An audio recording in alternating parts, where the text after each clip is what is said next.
Bom, é com imenso prazer que eu quero trazer uma mensagem ao seu coração e eu creio que Deus vai falar com você nessa noite. Repita comigo: vida eterna. Não, só quem quer a vida eterna, diga vida eterna. Diga, eu vou herdar a vida eterna. Amém, glória a Deus. A vida eterna é algo que está ligado à vida do cristão, mas ela também está ligada à vida do não cristão. Ela está ligada à vida de quem teme a Deus, de quem crê em Deus, mas também está ligada à vida de quem não crê em Deus. Porque, de toda forma, todos nós vamos viver uma eternidade, seja ela com Deus ou seja ela sem Deus. Eu não sei se você sabia, mas quando alguém é condenado ao inferno, ele não deixa de existir. Ele vive eternamente no inferno, ranger de dente e dor. E a vida eterna, ela é algo que cativa o ser humano. Ela é algo que cativa ricos e poderosos, grandes e pequenos. A vida eterna, ela é o desejo de todos. Quem aqui quer viver eternamente?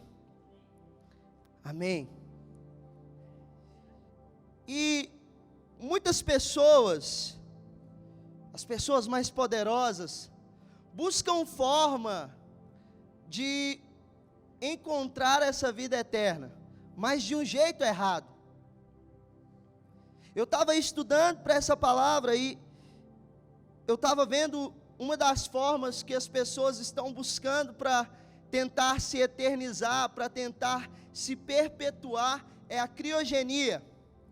É congelar o corpo após estar morto, para tentar daqui a uns 100, 200 anos, reviver a matéria. As pessoas acreditam que daqui a 100, 200 anos a tecnologia vai estar tão bem avançada que vai ser possível ressuscitar o corpo dela e ela voltar à vida. Há pouco tempo se falava também de colocar um chip, implantar um chip na cabeça para transferir a sua memória, a sua mente para esse chip, para no futuro transferir essa inteligência sua, a sua mente, para um computador ou para outro corpo. Isso não são hipóteses que estão longe da mente humana. O Elon Musk mesmo, o bilionário, o homem mais rico do mundo, há pouco tempo disse sobre isso, falou sobre isso. Então, o ser humano, ele busca tentar se eternizar, tentar se perpetuar através de meios que são impossíveis de se acontecer. Por mais que nós tentamos burlar a morte ela nos persegue. Nós podemos até tentar enganá-la, mas não há como enganar a morte. Não existe a possibilidade de enganar a morte. De toda forma, por mais rico e poderoso que alguém seja, um dia ele vai estar no leito de morte.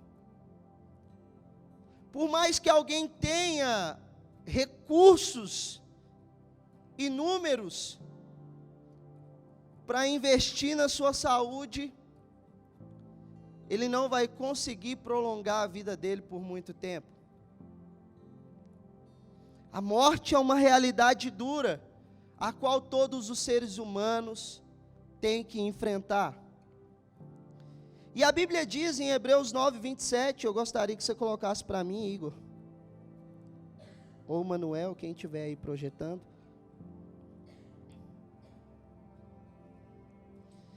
Hebreus 9, 27, projeta aí, por favor. E assim como aos homens está ordenado morrerem uma só vez, vindo depois disto o juízo. A Bíblia afirma que a todos os homens, não é uma classe específica, mas a todos os homens está ordenado morrerem uma só vez. Pastor, então não existe essa coisa de reencarnação? Não existe. Eu vou morrer não sei quantas vezes, na próxima reencarnação eu vou vir melhorado, vou ter um upgrade. Não existe reencarnação. A todos os homens está ordenado morrerem uma só vez, vindo depois disso o juízo.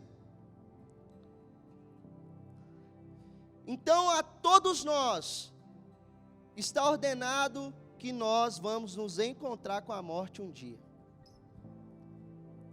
Seja bonito, seja feio, seja rico, seja pobre, seja poderoso, seja o presidente, seja a rainha da Inglaterra, que já está vivendo tem muito tempo, um dia vai encontrar com a morte. Não tem como escapar, é impossível. Pastor, mas por que existe morte?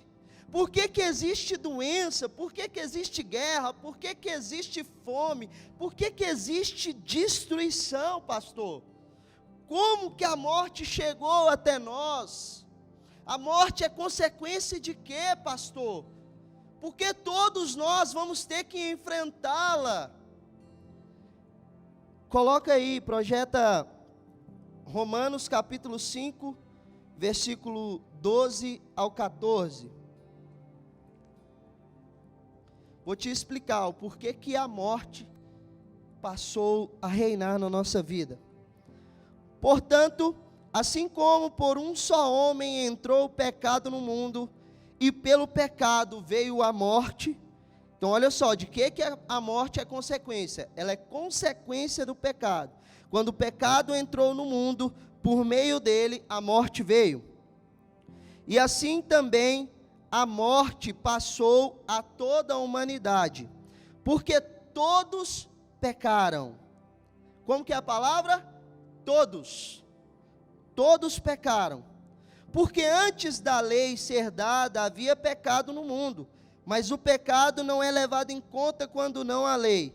No entanto, a morte reinou desde Adão até Moisés, mesmo sobre aqueles que não pecaram à semelhança da transgressão de Adão, o qual prefigurava aquele que havia de vir, que é o Cristo. Então, o pecado, a Bíblia diz que é o pecado original, nós herdamos ele de Adão, nós herdamos a natureza pecaminosa. Nós não somos pecadores porque pecamos, mas pecamos porque somos pecadores. Deu para entender? Nós pecamos porque temos a natureza pecaminosa. Então a morte passou a reinar, e com o pecado veio todas as consequências do pacote que ele traz: a morte, doenças, envelhecimento, guerras, facções, discussões, contendas, divisões, mentira.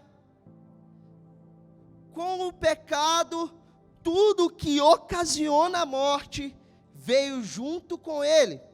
Por isso é que existe tanto problema. Por isso é que existe fome. Pastor, Deus é injusto porque existe fome na terra. Não, existe fome na terra não é porque Deus é injusto, é porque o homem pecou. Então todos pecaram, e o pecado trouxe morte à humanidade, trouxe condenação.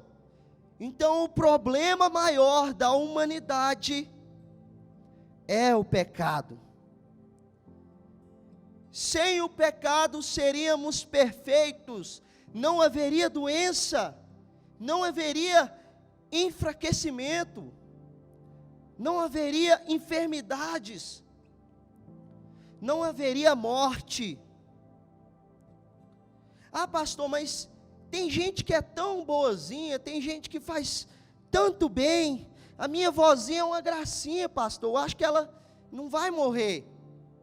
Não, a Bíblia diz em Romanos 3:23, que todos pecaram e carecem, estão destituídos da glória de Deus. Então todos precisam da graça e da glória do Senhor Jesus.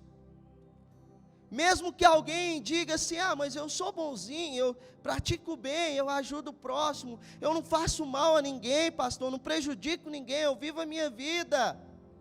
Você carece da glória de Deus. Você precisa da graça, da misericórdia e do perdão de Deus. Porque a morte passou a reinar em nossa vida por meio do pecado. E o pecado é um problema na vida do homem. Pastor, então já que o senhor está falando aí que o pecado é um problema, já que o senhor falou que todos estamos destinados a morrer, que todos um dia vamos encarar a morte, eu vou viver a minha vida do meu jeito, pastor. Não gasta eu ir na igreja não. Não gasta, pastor, porque o senhor falou que vai morrer mesmo, que todo mundo pecou e que não tem como escapar da morte. Então eu vou tacar o pau. Eu vou pintar o 7, bordar o 8. Eu vou pecar à vontade, pastor. O senhor está falando que não adianta, que eu vou morrer, que não tem como escapar. Só que a Bíblia, ela nos alerta que nós não devemos preocupar só com o nosso corpo físico. Nós não devemos nos preocupar somente com a matéria, mas também com a nossa alma. A morte, ela afetou também o nosso ser espiritual.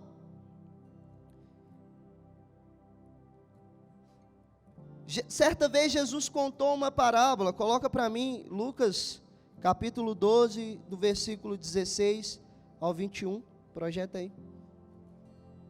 Está na NA?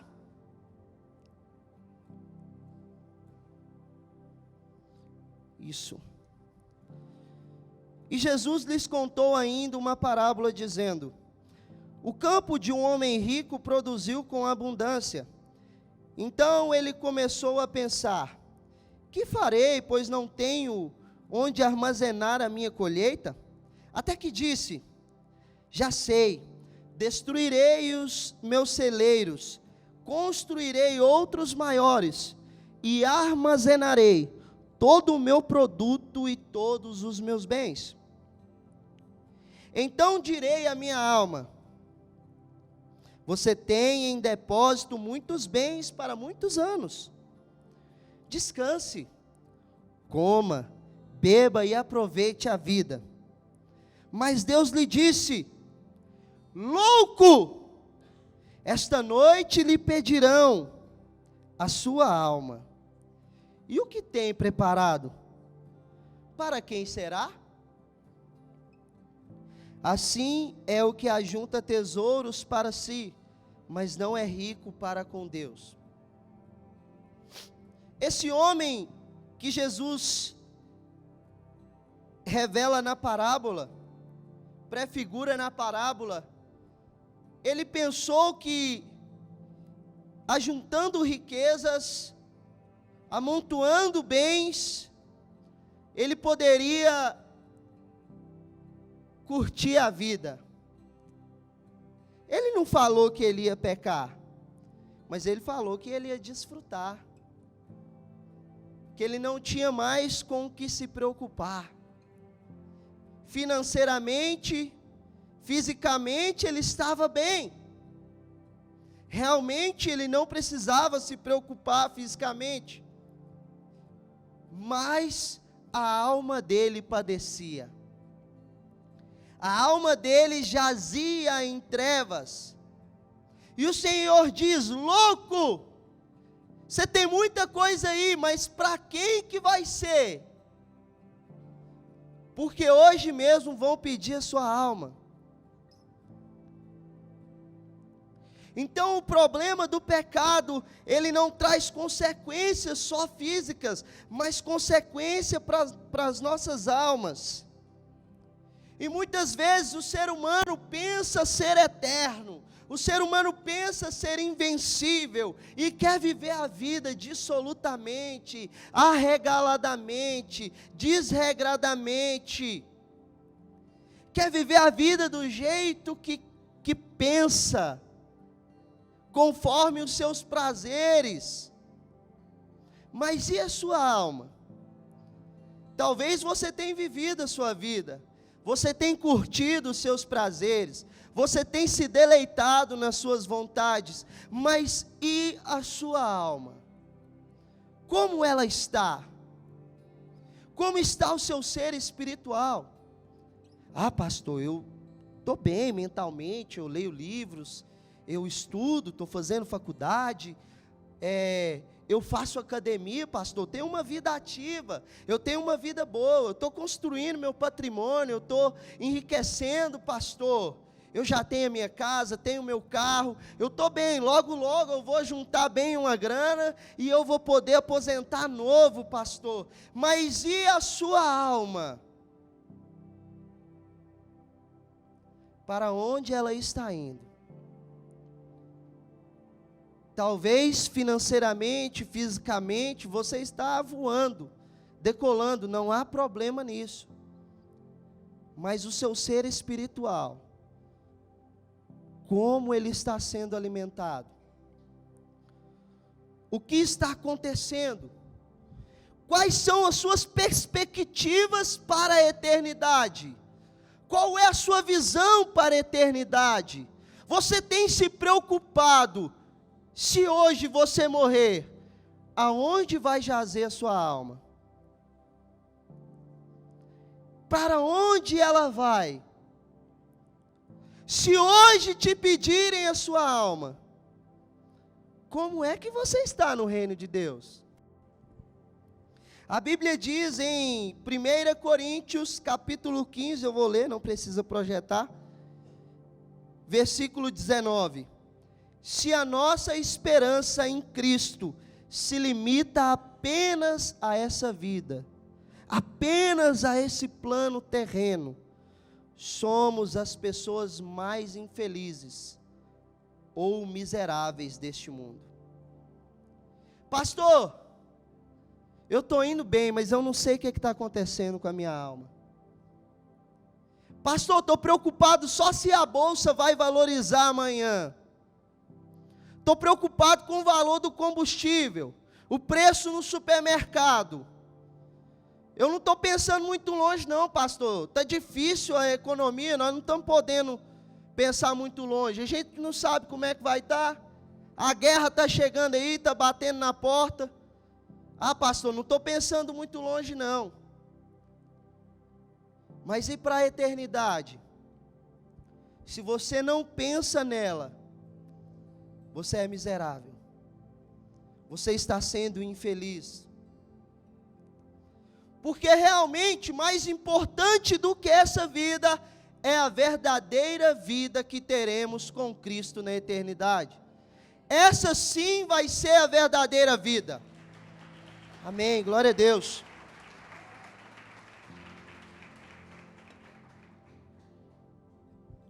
Essa vida aqui, eu não digo que é uma vida de mentira, mas é uma vida passageira. Tudo que a gente faz nessa vida, você querendo ou não, pensando ou não, se atinando para isso ou não, reflete a nossa eternidade. Tudo que nós fazemos, que praticamos nessa vida, vai revelar qual será a nossa eternidade. Essa vida é passageira. Nós viveremos verdadeiramente quando estivermos na eternidade com Cristo. Lá sim será uma vida verdadeira. Lá sim nós vamos desfrutar desfrutar da plenitude do Cristo na eternidade com Ele. Lá não haverá doenças, lá não haverá choro, lá não haverá tristeza, lá será tudo perfeito, lá nós viveremos eternamente para contemplar o amado das nossas almas. Lá sim. Mas por enquanto temos que enfrentar a morte aqui. A cada dia que passa nós envelhecemos mais. A cada dia que passa estamos mais perto da morte. E com a realidade da morte vem outra realidade mais dura ainda.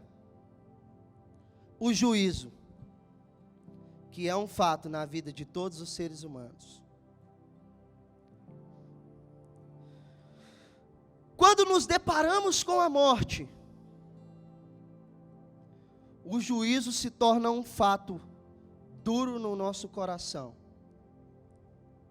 Se hoje te pedissem a sua alma, qual a sentença você receberia do Mestre?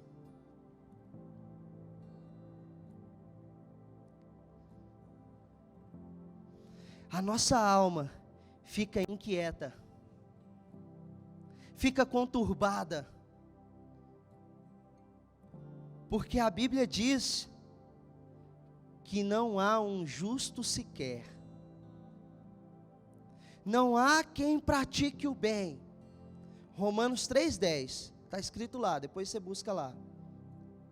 Não há quem busque a Deus. Então a nossa justiça, ela é falha, é fragmentada. A nossa justiça é maculada, é cheia de falhas, imperfeita. É impossível que com a nossa própria justiça chegarmos diante de Deus, conseguirmos adquirir algo diante dele. É impossível eu dizer: Deus, eu fiz muita coisa boa, eu pratiquei o bem, eu doei os meus bens aos pobres, eu ajudei o necessitado, então Deus, o Senhor tem que abrir o reino do céu para que eu possa entrar. Não. A Bíblia diz que a salvação não é por obras, mas pela graça mediante a fé. Então o juízo está determinado, e a Bíblia diz que não tem como escapar. Coloca para mim, 2 Coríntios, capítulo 5, versículo 10. Um dia, a Bíblia diz, todos nós estaremos diante dele no tribunal. Porque é necessário que todos nós compareçamos diante do tribunal de Cristo, para que cada um receba segundo o bem ou o mal que tiver feito por meio do corpo. Um dia então nós vamos estar diante do Cristo, para recebermos uma recompensa pelo que fazemos, pelo que fizemos na terra, em vida. Alguns vão ouvir: vinde benditos do meu Pai, entre para o meu reino. Outros vão ouvir: apartai-vos de mim, pois eu nunca vos conheci. Todos nós estaremos diante dele, alguns para condenação eterna, outros para redenção eterna. E um fato que me deixa curioso é porque nós seremos julgados segundo as nossas obras. Mas como eu disse, a nossa salvação não depende das nossas obras. Pastor, então como solucionar o problema? Como resolver o problema do pecado? Pois se o pecado trouxe morte e condenação eterna para todos os seres humanos, como se resolve? Como encontrar redenção? Se o Senhor já disse que pela minha força, pelo meu braço, pelas minhas obras, mesmo que eu desse todos os meus bens para os pobres, eu não conseguiria encontrar a vida eterna. Como, pastor, que eu vou herdar essa vida eterna? Existe alguém. Existe uma pessoa. E essa pessoa se chama Jesus Cristo. Ele sim é a solução para todo pecado. Ele sim é a solução para todas as questões da nossa vida. Ele sim é o nosso Redentor. Ele sim é o nosso Salvador. Ele teve uma justiça perfeita. Ele não teve pecado, não teve mácula. Em todas as coisas, ele foi tentado. Mas ele passou na prova. Ele foi aprovado. E ele comprou a todos com seu precioso sangue. Quando eu olho para mim, quando eu vejo a minha vida, eu me desespero, porque em mim eu não encontro nada que faça Deus me querer, nada que faça Deus se orgulhar de mim e dizer assim: olha, eu vou te salvar porque você é bom em algo, você tem algum dom, você faz alguma coisa boa, você fala bem, você prega bem, eu vou te salvar. Não, eu não consigo encontrar em mim motivos para que Deus diga assim: eu vou te salvar.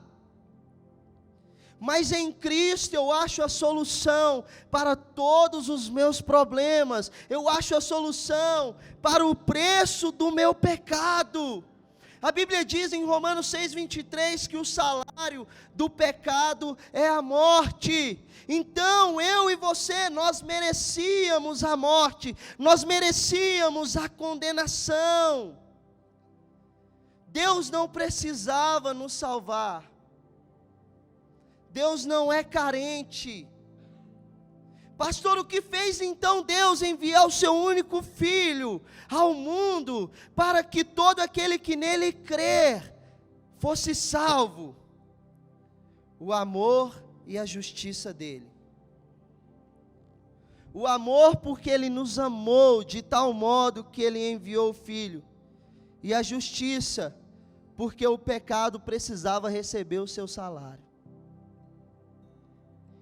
E não existe bem nenhum nessa terra que possa pagar essa dívida. O pecado trouxe morte e derramamento de sangue. Então só derramamento de sangue poderia trazer redenção. E a Bíblia diz que Cristo, como sacrifício perfeito, veio para todos. Cristo, como sacrifício perfeito, trouxe redenção a todos os que nele confiam. Pastor, eu estou desesperado.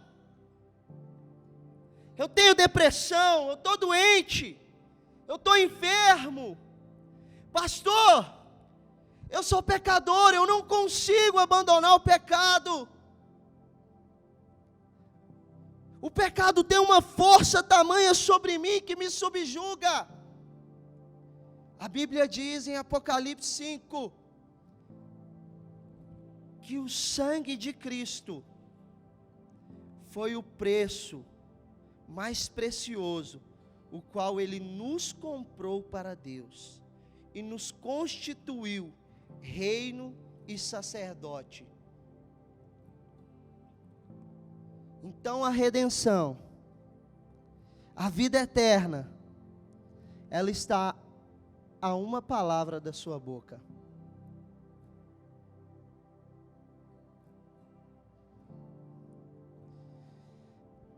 Para quem é essa palavra?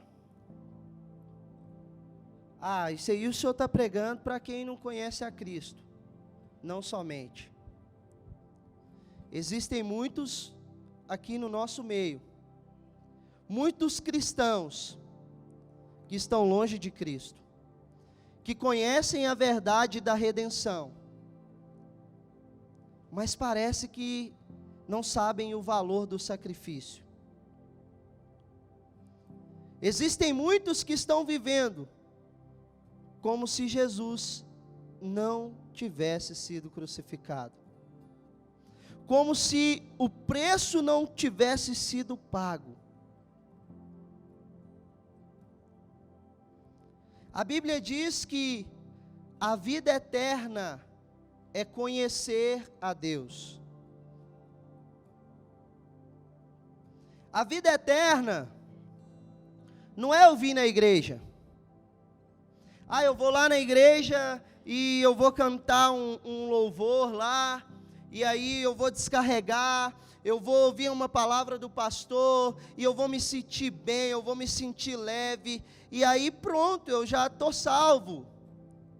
Não, a vida eterna não é isso. A vida eterna é eu ajudar alguém de vez em quando, é eu cantar uma musiquinha para Jesus. Não, a vida eterna não é um rito religioso. A vida eterna é conhecer a Deus. Pastor, não consigo largar o pecado. Eu estou vindo na igreja, mas eu não consigo abandonar o pecado. Você não conhece a Deus.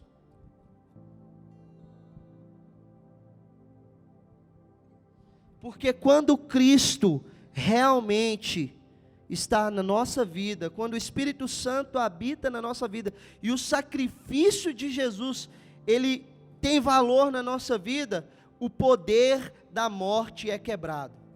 O poder do pecado é quebrado. Então Deus me capacita para viver uma vida santa. Deus me capacita para viver uma vida de intimidade com Ele. Se você não está conseguindo viver uma vida santa, se você não está conseguindo se afastar do pecado, você não tem comunhão com Deus. Você não tem relacionamento com Jesus. Você não conhece a Deus. A Bíblia mostra, e se você ler, você vai perceber, não existe nenhum homem que depois que encontrou com Deus, foi a mesma pessoa. Não existe nenhum homem e nem mulher que depois de estar frente a frente com Deus, viveu da mesma forma depois. Eu conheço a Deus, eu vou lá na Galileu, eu vou na igreja. Mas você continua vivendo o mesmo pecado. Você continua vivendo a mesma vida, desregulada.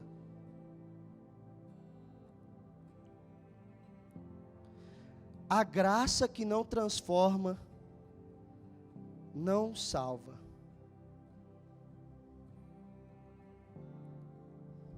Se a graça me salvou, ela também vai me transformar.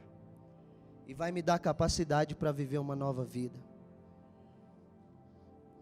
Talvez você venha na igreja há muito tempo, ou você frequenta a igreja há muito tempo, e só frequenta, não pertence. E você tem vivido longe de Cristo. Não tem tido comunhão com Ele, não tem desfrutado da plenitude de Cristo. A Bíblia fala que Jesus veio para dar vida e vida em abundância. Vida em abundância não é riqueza, bens, fartura, não é status, não é carro, dinheiro, nem fama. Vida em abundância é conhecer a Deus. Vida em abundância é ser cheio do Espírito Santo. Vida em abundância é conseguir viver longe do pecado. Vida em abundância é fugir da aparência do mal. Vida em abundância é resistir ao diabo e se sujeitar a Deus. Isso é vida em abundância. Quando nós vivemos em abundância com Deus, a presença dEle nos enche, a presença dEle nos preenche, e nós não temos falta de nada.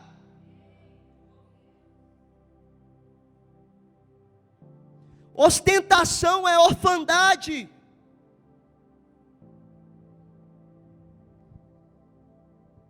Pode observar, a pessoa que vive ostentando, querendo mostrar o que tem, querendo sempre usar uma roupa de marca, de grife, para poder aparecer para os outros, ela não tem comunhão com Deus.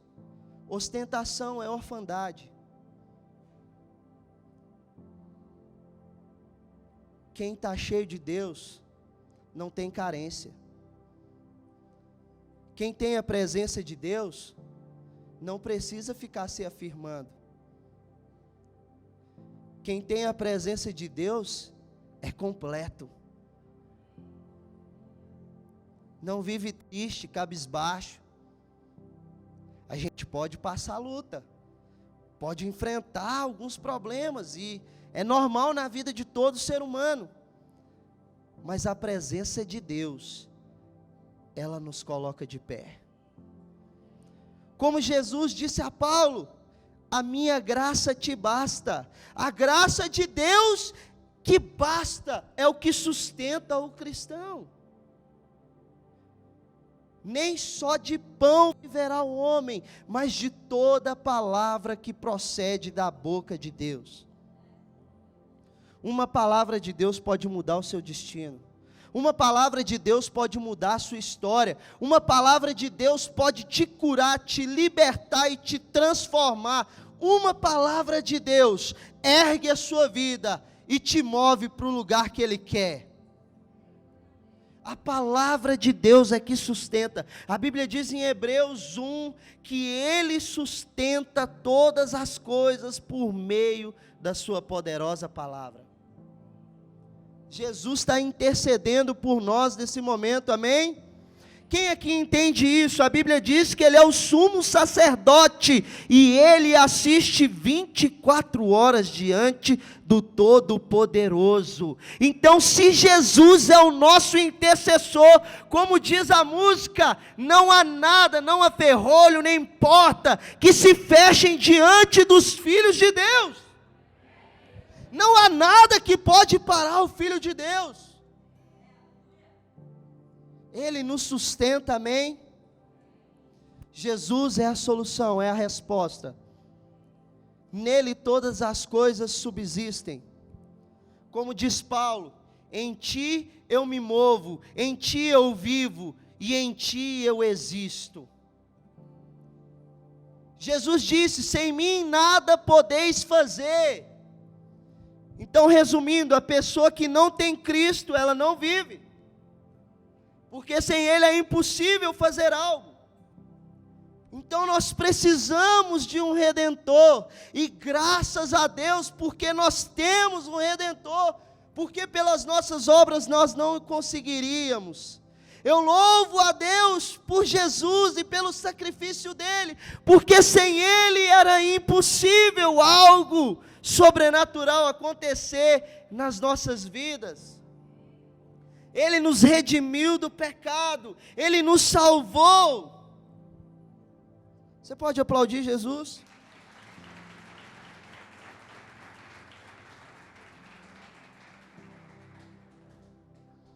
Projeta aí, Isaías 53, do 4 ao 6.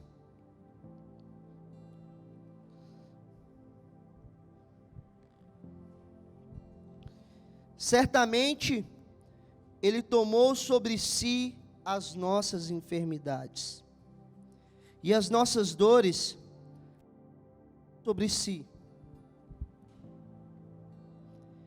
E nós o considerávamos, o reputávamos como aflito, ferido de Deus e oprimido. Mas Ele foi traspassado por causa das nossas transgressões, esmagado por causa das nossas iniquidades. O castigo que nos traz a paz estava sobre Ele, e pelas suas feridas fomos sarados. Todos nós andávamos desgarrados como ovelhas, cada um se desviava pelo seu próprio caminho. Mas o Senhor fez cair sobre Ele a iniquidade de todos nós.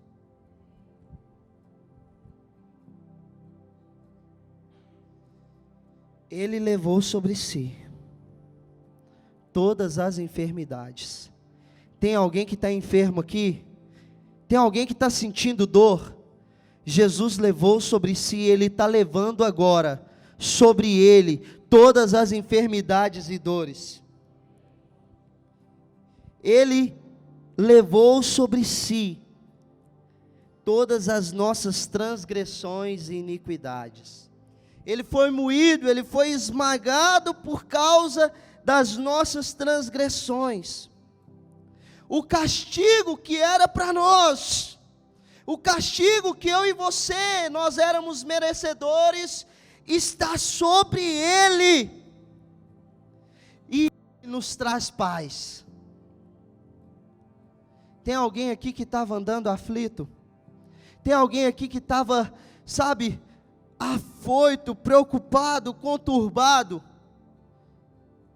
Jesus tira agora o peso de sobre você.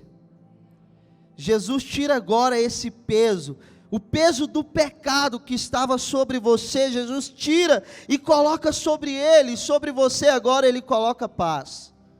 Ele derrama a paz dEle sobre você, amém?